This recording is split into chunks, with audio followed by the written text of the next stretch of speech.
Hello, and welcome to Seventh Night. Today, we're talking about our words and being thoughtful about the words that come out of our mouths.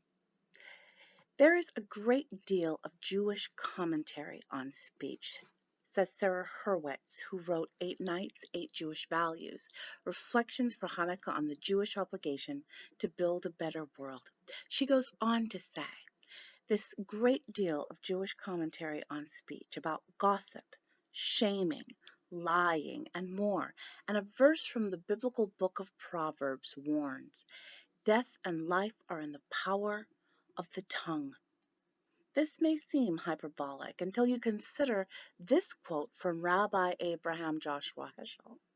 He says, the Holocaust did not begin with the building of crematoria, and Hitler did not come to power with tanks and guns. It all began with uttering evil words, with defamation, with language, with propaganda. Thank you, Sarah.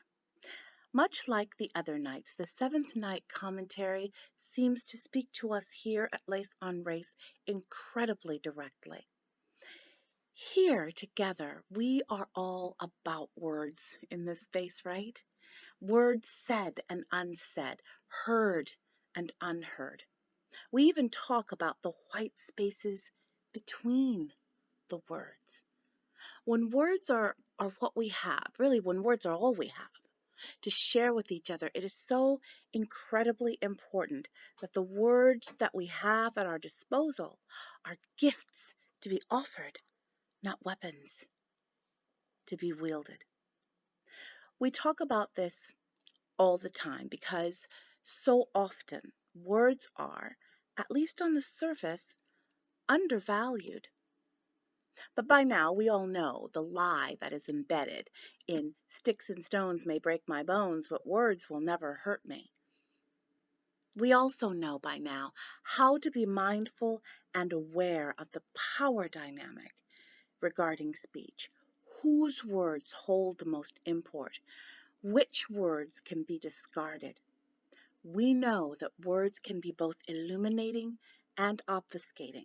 So at this point, we here in the community of Lace on Race agree, at least in principle, that thoughtful speech is an imperative. There's more to it, though. On this seventh night of Hanukkah, we are joined on the journey by a counselor who has informed my walk for decades, Terry Reel. We'll be hearing more from Terry next year in 2021, but for now, it's good to note how Terry complements what Sarah Hurwitz is saying here.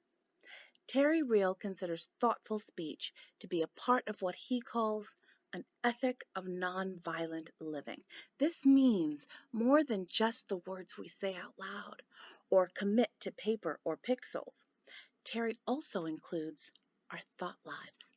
When he speaks of being nonviolent between your ears, that is stunning to me.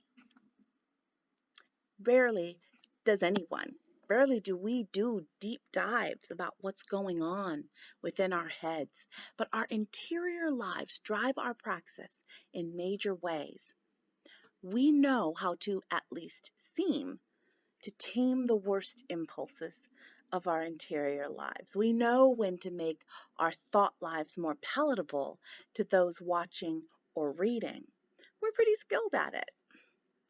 We almost always employ this skill with superiors and with peers when we're going up or going across. But when we are faced with a person we consider lesser, our losing strategy of unbridled self-expression is given life and power if we allow it.